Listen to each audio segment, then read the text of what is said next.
Ouais.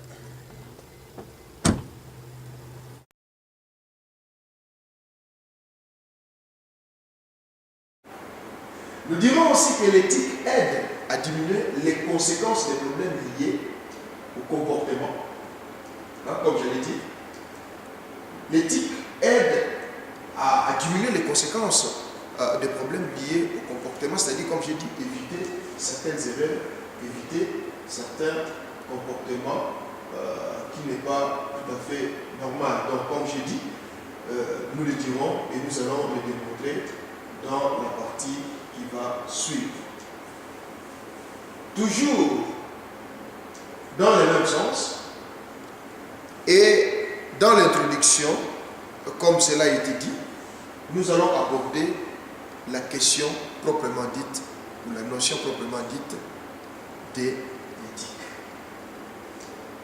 L'éthique vient du grec, il signifie la science morale. Il y a plusieurs définitions à l'éthique. J'ai choisi la définition la plus simple parce que l'objectif, c'est que nous puissions comprendre. L'exercice n'est pas de faire la démonstration intellectuelle, mais c'est d'arriver à faire passer les messages et que les gens comprennent.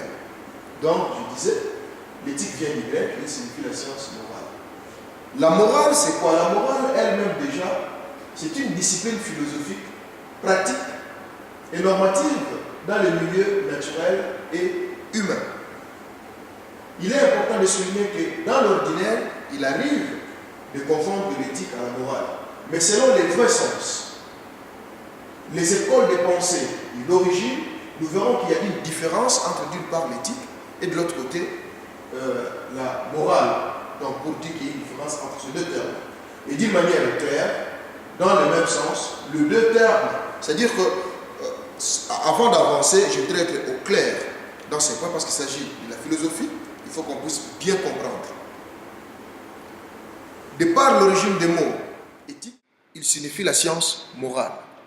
Mais la morale, sur le plan philosophique, c'est une discipline qui est active et normative, qui est pratique et normative, parce qu'il s'applique. Mais plus loin, on va voir que l'éthique n'est pas la morale.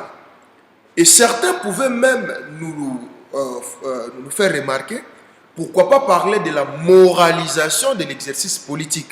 Je sais que c'est une question, c'est une préoccupation, mais nous avons fait exprès de nous borner sur l'éthique dans la politique. Pourquoi? On verra ça.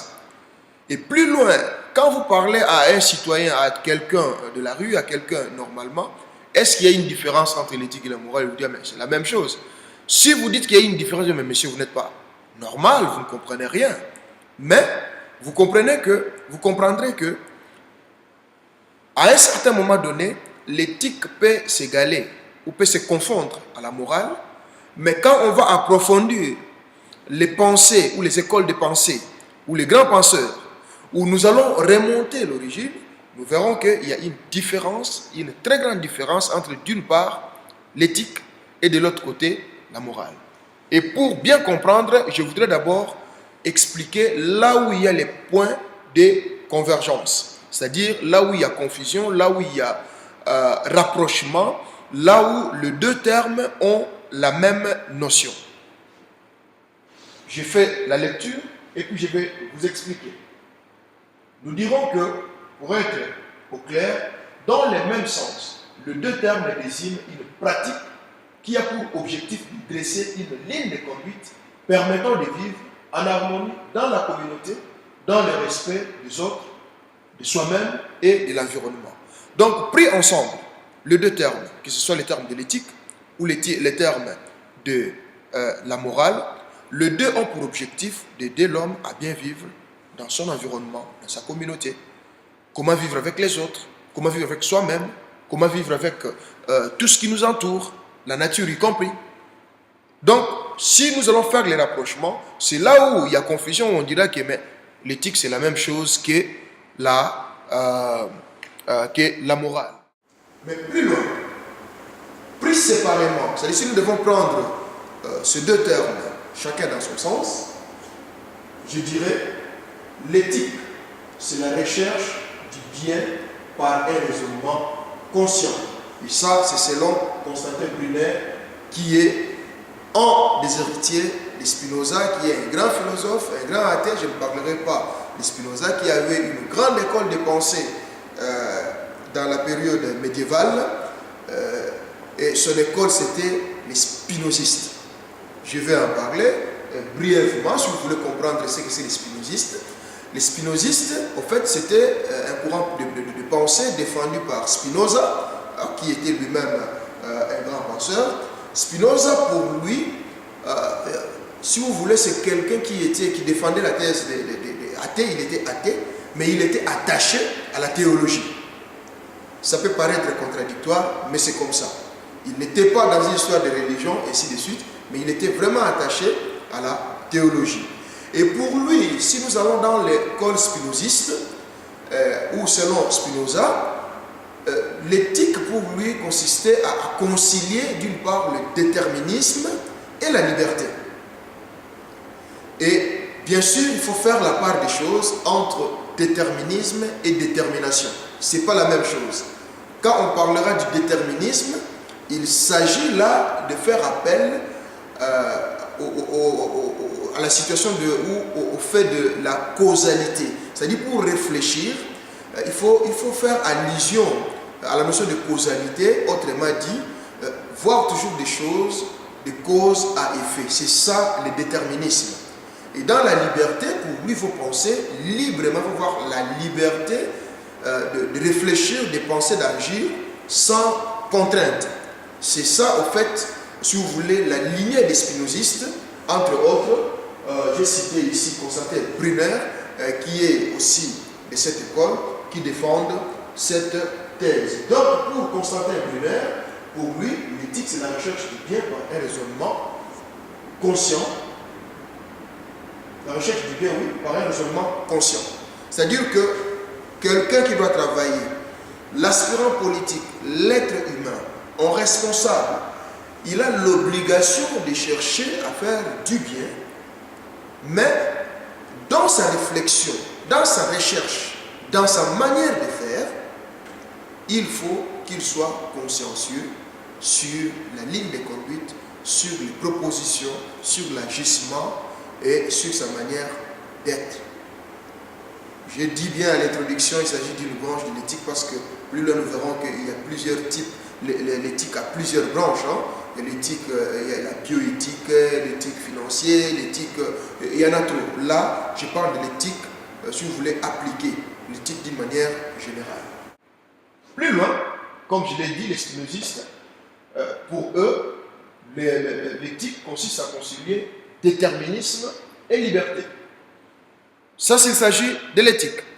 Mais de l'autre côté, si nous devons parler de la morale est l'ensemble des normes propres à un individu, à un groupe social ou à un peuple à un moment précis de son histoire. D'une manière brève, il y a plusieurs définitions là aussi de la morale, mais d'une manière brève, j'ai préféré prendre cette définition qui est simple. Qu'est-ce qu'on veut dire par là sur la morale?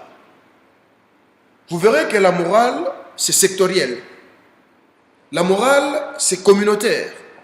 La morale, c'est à un moment donné, à une période bien fixée, c'est là où on pourra parler de la morale. Mais l'éthique, plus loin, c'est personnel, mais c'est aussi universel. Et justement, pourquoi est-ce qu'on n'a pas voulu parler de la moralisation de la politique?